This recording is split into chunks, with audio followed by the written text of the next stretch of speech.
The market of chains, the twin suns of Kartha burned down on the great alien marketplace, turning the air into a shimmering haze. The smell of hot metal, alien spices, and oil hung heavy. Thousands of voices shouted over one another, trading goods from across the galaxy, rare minerals, weapons, even living creatures. In the center of the market was the ring of chains. Here, beings were sold. Some stood quietly, heads lowered. Others stared at the ground, broken. But at the far end of the ring, inside a glowing containment field, stood someone different. She was small, barely the size of a human teenager, but her presence was sharp like a blade. Her hair was tangled, streaked with dust and sweat. Her skin had a pale blue shimmer under the sun. Her bare feet were dirty, her simple tunic torn at the shoulder, but it was her eyes, sharp green like burning emeralds, that made people stop and then step away. The auctioneer, a tall insectoid alien, banged his staff on the ground. "Lot 47, his voice boomed. "The wild one, untamed, dangerous, sold only with warning." A wave of whispers spread through the crowd. "That's her. She bit a guard's ear off. They say she killed 3 handlers with her bare hands." The girl didn't move. She stood perfectly still, her gaze scanning every face. There was no fear in her expression, only defiance. The auctioneer spoke again. "Opening bid, 500 credits." Silence. The crowd shifted uncomfortably. A thick, fur-covered alien snorted and walked away. A group of merchants laughed and shook their heads. No one wanted her. The girl's lips curled slightly, almost in satisfaction, as if she expected their cowardice. Then from the back of the crowd a voice spoke. "I'll take her." The market went silent. Heads turned.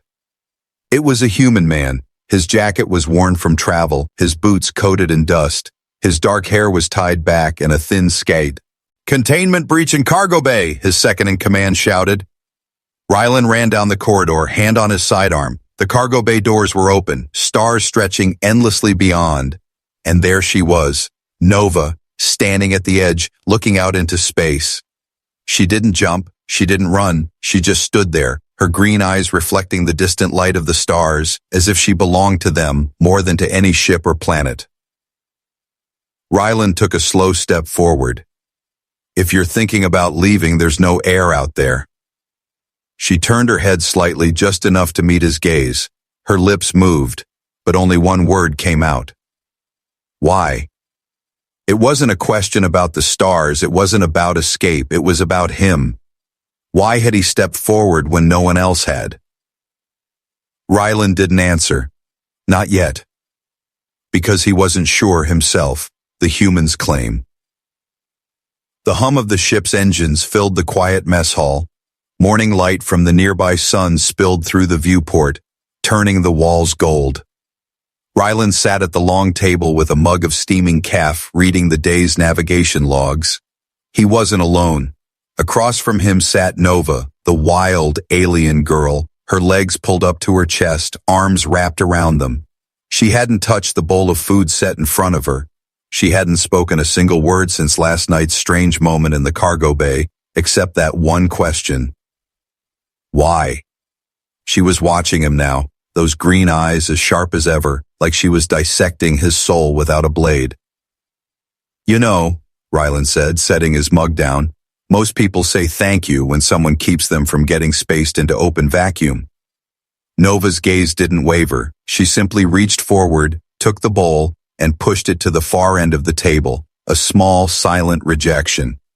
The door slid open with a hiss. Kira, Rylan's second-in-command, walked in with a data pad. She stopped when she saw Nova. "She's still here," Kira said flatly, walking over to Rylan.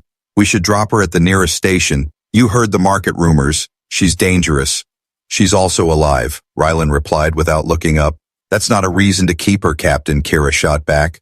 Nova's eyes shifted between them, her head tilting slightly like she understood more than she let on.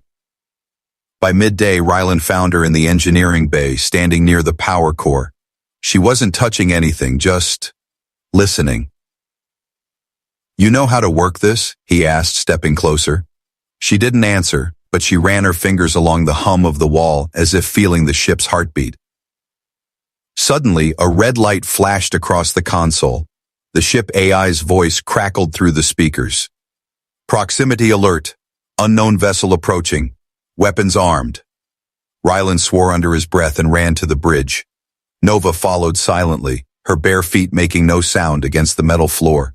On the main screen, a small craft was closing in fast. No transponder code, no official signal. Pirates? Kira guessed. Bounty hunters, Rylan corrected, narrowing his eyes. And they're here for her. The other ship hailed them. The voice that came through was deep and full of mockery. Human captain, you have something that belongs to us. Hand over the girl and we'll let you live. Nova's hands tightened into fists. Her eyes burned, but she stayed silent. Rylan leaned forward.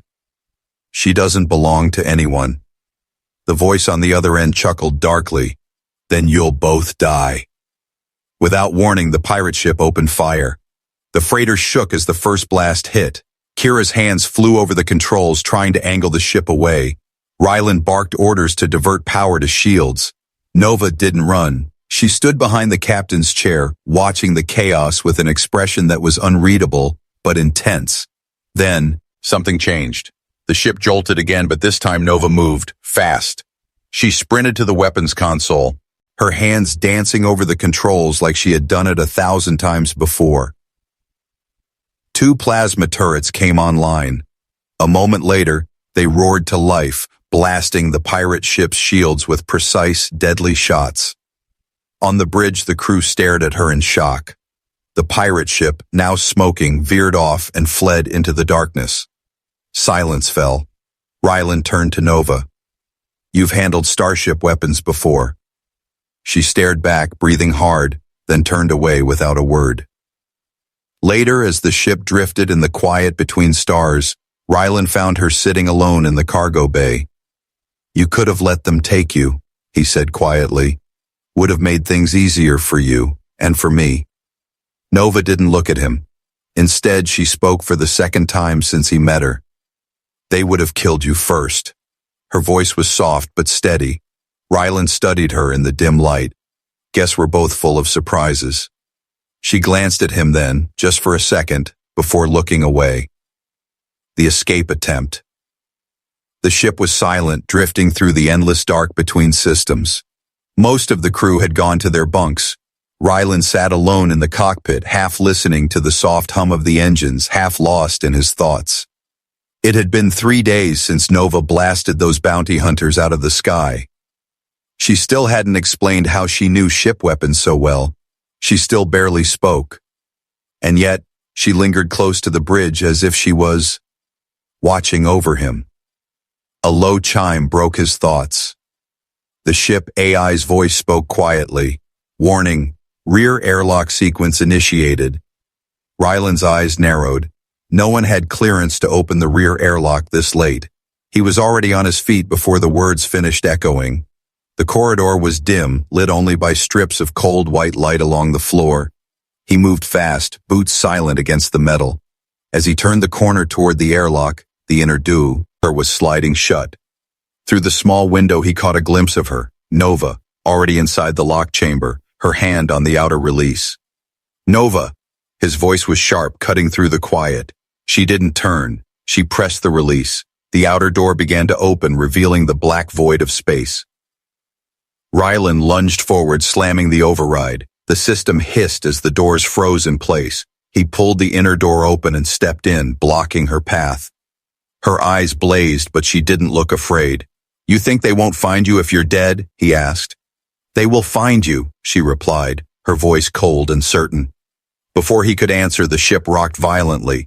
An impact. The alarm blared. Kira's voice shouted over the comm. Captain, 2 ships on intercept. No transponders, heavy weapons. They're docking. Nova's gaze didn't waver. Told you. Rylan grabbed her arm, pulling her toward the corridor. Then we fight. The intruders came fast. Metal claws from their ships punched into the hull, forcing entry hatches open. Armed aliens poured through, tall, thin, their armor a dull crimson. The crew scrambled into defensive positions. Blaster fire lit up the hallways. Ryland fired from behind a bulkhead, dropping one attacker. Out of the corner of his eye, he saw Nova move, not away from the danger, but straight into it. She slid across the floor, grabbing a fallen enemy's weapon in one fluid motion. Then she turned it on the attackers, her shots precise, ruthless. The crew stared in disbelief as she fought like she'd been trained for war. When the last attacker fell, the ship was scarred with scorch marks, and the crew was breathing hard. Ryland turned to her. "You've done this before," he said, not as a question. Nova tossed the weapon aside. For a long moment she was silent. Then she spoke, her voice low. "They'll keep coming, until I'm dead." Or, she hesitated, "until they are." That night the crew tried to repair the damage. Ryland found Nova in the storage bay, sitting on a crate, knees pulled up. "You were leaving before they even arrived," he said. "I heard them coming," she replied simply. "You could have warned us." She finally looked at him. "And if I had, would you still be here?" Ryland didn't answer, because he knew the truth. She wasn't just running from them.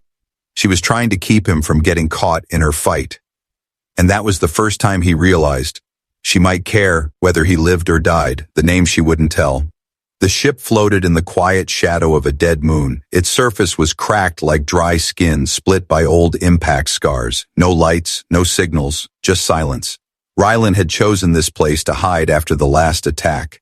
The crew worked in near silence, repairing hull plates and sealing burn marks from blaster fire. Nova was nowhere near them. She was in the observation deck, sitting alone, eyes fixed on the cold, lifeless rock outside. Ryland stepped in quietly. "You planning to stare that moon to death?" She didn't move, didn't even blink. "It's been dead for centuries," she said softly. That made him pause. He had never heard her speak without sharpness before. He leaned on the railing beside her. "We've been through 3 ambushes in 5 days. You know why they're chasing you." Nova didn't answer. "I can help you," he continued, "but not if I don't know who you really are." Her eyes stayed on the moon. "Names are dangerous," she murmured. "Dangerous to you?" Ryland asked. "Dangerous to you," she replied. Later that night, the ship's corridors were dark except for the dim blue emergency lights. Ryland walked past the medbay and stopped. Nova was inside, not for treatment, but standing in front of a mirror, staring at the faint scars on her arms.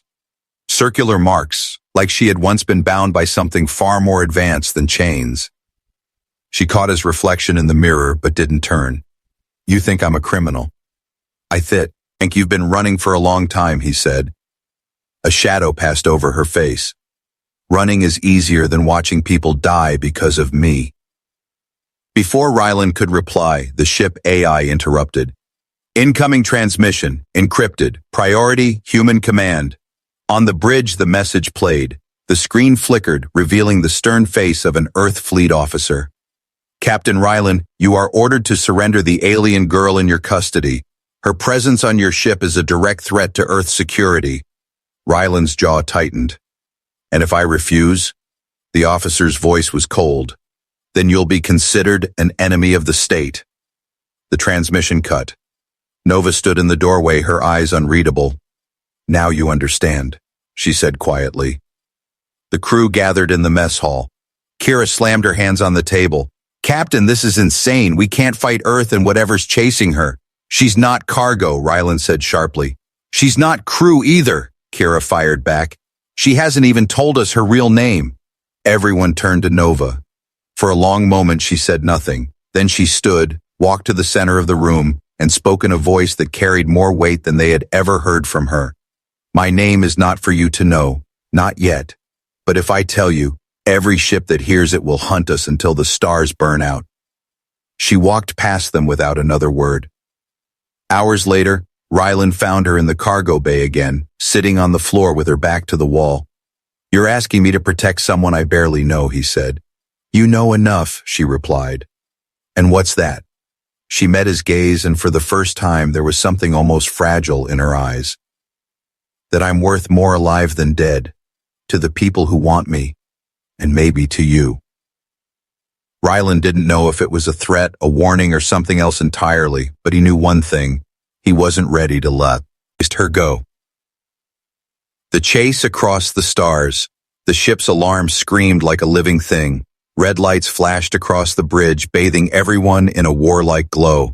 Kira's voice was tight. Multiple contacts, 6 ships, all closing fast. They've been shadowing us since the last jump. I think they've been hurting us. Ryland gripped the railing, eyes fixed on the star map. The enemy ships were spread like a net, tightening with every second. In the middle of the bridge, Nova stood perfectly still, her arms crossed. She wasn't looking at the star map. She was watching the empty black on the main screen as if she could see the ships through the void. "They're not bounty hunters this time," she said quietly. "They're death squads." "How do you know?" Ryland asked without taking his eyes off the display. Nova's voice was steady, almost calm. "Because I've seen them before. The armor they wear is forged only for one purpose: killing without question. And they won't stop until my blood is gone." The crew exchanged uneasy glances. Kira broke the silence. "Captain, we can't outrun that many ships. We're boxed in." "Not if we go through the rift corridor," Ryland said. Kira's eyes widened. "That's uncharted. Half the ships that go in never come out." Ryland looked at Nova. "Would they follow us in?" "Yes," she answered without hesitation, "but most won't make it through." Moments later, the freighter turned sharply, engines roaring as it dove toward a stretch of space that shimmered like boiling water. The rift corridor was a twisting labyrinth of gravity rips, magnetic storms, and collapsed wormholes. Inside, the ship rocked violently. Lightning-like bursts of blue energy cracked across the hull. The crew struggled to hold their stations. Through it all, Nova stood behind Ryland's chair, her hands gripping the back, her green eyes fixed ahead. "3 ships just died," she said softly, almost to herself. Ryland didn't ask how she knew. He could see it in the readings, 3 blips gone from the scanners. Halfway through the rift, 2, he calm crackled. A distorted voice hissed through, "Return the girl human, and your crew may live." Nova stepped forward, her voice sharp. "Tell your masters I am not theirs to take." The voice laughed, a deep, chilling sound. "You will kneel before the end, little heir." The transmission cut. Ryland turned sharply to her. "Heir? What are they talking about?" Nova didn't answer. Instead, she walked away, her shoulders tense, disappearing down the corridor. They burst out of the rift corridor with only 2 of the enemy ships still on their tail. The stars stretched endlessly ahead, but they were far from safe. In the quiet, after the chaos, Ryland found Nova in the engine room, standing near the main reactor. "You want to tell me why they called you heir?" he asked. Her jaw tightened. "Because my bloodline is supposed to be extinct, and if it isn't, they can't hold the throne they stole. You're telling me you're royalty?" She looked him straight in the eye. "I'm telling you that I'm the last of a royal family they wiped out, and now they're afraid I'll take it back." Ryland leaned against the wall, studying her. "So what's your plan?" Nova's voice was quiet but full of steel. "Not to take the throne, to burn it." The truth in the flames. The space station hung in orbit like a dying beast. Its outer hull was cracked, venting thin streams of air into the cold black. Fires burned in several sections, their orange glow flickering against the station's skeletal frame. Ryland's ship approached slowly, engines on low thrust. Kira's voice was uneasy. "Captain, there's no reason to dock here. Half the place is falling apart. If we stay too long, we'll go down with it." Ryland kept his eyes on the view. "If we don't dock, those 2 ships will run us down in open space. This wreck might be our only cover." Behind them, Nova stood with her arms folded. She had said none, oathing since revealing her royal bloodline. But her gaze was locked on the station like it was more than just a hiding place. The docking clamps groaned as they attached. Inside, the station's corridors were dim and full of drifting smoke. Sparks fell from broken light panels. Somewhere deep inside, the groan of shifting metal echoed like a wounded animal. "This place is empty," Kira muttered, her weapon raised. Nova didn't answer. She was walking ahead of the group, her movements purposeful. "Nova, slow down," Ryland called, but she didn't. She stopped only when she reached a large blast door, its edges scorched. She placed her hand on the metal as if feeling something through it. "They used to keep prisoners here," she said softly. Before Rylan could ask, a violent tremor shook the station. An alarm blared overhead. "Hull breach in Sector 7, structural collapse imminent." And then from both ends of the corridor, enemies appeared, armored soldiers in crimson, rifles raised. "They followed us in," Kira hissed. The air filled with blaster fire. Rylan returned shots, forcing the nearest soldiers into cover. Nova didn't hesitate. She dashed forward, closing the distance before the enemy could adjust. Her strikes were fast and brutal, disarming one soldier and using his weapon against the others. "Move!" Rylan shouted as the corridor shook again. They fought their way deeper into the station, chased by soldiers and the groaning of failing supports. Finally, they stumbled into an open chamber where the roof was partially gone, exposing the cold stars above. It was there, under the broken ceiling, that Nova stopped running. She turned to face the oncoming soldiers, her green eyes blazing in the flickering light. "This ends here," she said. The enemy commander stepped forward, his crimson armor scarred from years of battle. His voice was deep and mocking. "Do you think hiding behind a human will save you, princess?" The word echoed through the chamber, "princess," and the crew froze. Ryla glanced at her, but she didn't look at him. She stepped forward, her voice clear and carrying over the chaos. "My name is Lyra Kale, daughter of Queen Serenia of the Kale Dominion. You burned my home, you murdered my family, and you've been chasing me across the stars like a coward." The commander laughed. "And you've been running like one." "Not anymore," Lyra said, her hands tightening around her weapon. What followed was a blur. Rylan and Kira cutting down soldiers from one side, Lyra carving through them from the other. Sparks and smoke filled the air. The ground shook as another section of the station gave way. Finally, with the last enemy down, the chamber fell silent except for their heavy breathing. They sprinted back to the ship as the station's metal frame screamed under its own weight. Just as they undocked, the station broke apart behind them, its remains scattering into the void. On the bridge, Rylan glanced at her. "Lyra, huh?" She didn't meet his eyes. "Nova died the day my family did. You can call me either." Rylan smiled faintly. "Guess I'll stick with Nova. You're still the wild one I stepped forward for." For the first time, she almost smiled back. The stand that changed the galaxy, the alien capital world of Valar, shone like a jewel in the darkness. Towering spires of glass and steel reached toward the stars, each one glowing with shifting colors. At its center stood the council hall, an ancient fortress wrapped in modern luxury, where rulers from across the Dominion decided the fate of worlds. Rylan's ship descended slowly toward the landing platform. Every scanner in the city had already tagged them. Warships circled overhead like vultures. Soldiers lined the platform, weapons ready. From the co-pilot seat, Kira whispered, "We're walking into the lion's mouth." Rylan's eyes never left the view ahead. "No, we're walking into their throne room." Behind them, Lyra, stood in her old royal armor for the first time. It had been repaired in secret from pieces she'd carried for years, hidden even from Rylan. The black plates gleamed under the ship's lights, and her family crest, an emerald star, shone on her chest. When the ramp lowered, the crowd gasped. Many had only heard rumors that the last Kyle heir was alive. Now they saw her in the flesh. A voice rang out from the steps of the council hall.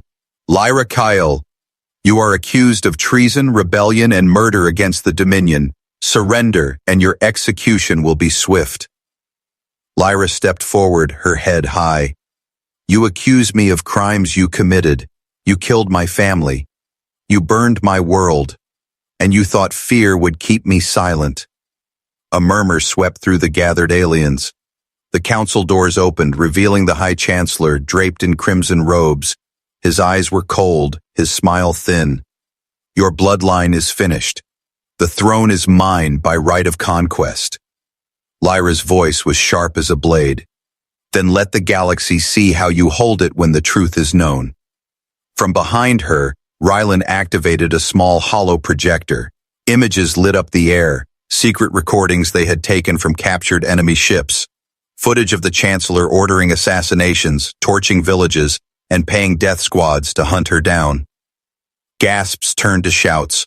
Soldiers shifted uneasily. The Chancellor's face tightened. Lies.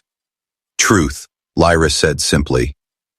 In the crowd, voices began to rise. Some shouted her name. Others called for the Chancellor's removal. The soldiers wavered, unsure whether to obey orders or protect themselves from the gathering unrest. The Chancellor's rage broke. "Kill them both!" he roared. Blaster fire erupted, but not all of it was aimed at Lyra and Rylan. Half the soldiers turned on their own commanders, the evidence too damning to ignore. The platform became a battlefield. Rylan fought beside Lyra, covering her as she moved with a warrior's precision. The Chancellor tried to flee back into the hall, but Lyra reached. Hit him first. Her blade pressed against his throat. "You took everything from me," she said quietly, "but you won't take my soul." She stepped back. "You will stand trial, not for me, but for every life you destroyed." The crowd roared in approval. Hours later, the council voted. The Chancellor was removed and imprisoned. The Kale throne was offered to Lyra, but she refused. "I will not rebuild what was meant to control," she told the assembly. "I will build something that frees." When they left Valar, the people watched them go, not as fugitives, but as heroes. In the quiet of the ship, Rylan leaned back in his chair. "So, Princess, what's next?" She smirked faintly. "First, stop calling me Princess." "And second?" he asked. She looked out at the stars. "We find the ones still hiding in the dark. We give them what no one gave me, a hand to step forward." Rylan smiled. "Guess we're both in this for the long haul." She didn't answer, but for the first time she reached out and took his hand. The wild alien girl who once stood alone was no longer alone, and together they set course for the unknown, where the galaxy's next chapter waited to be written.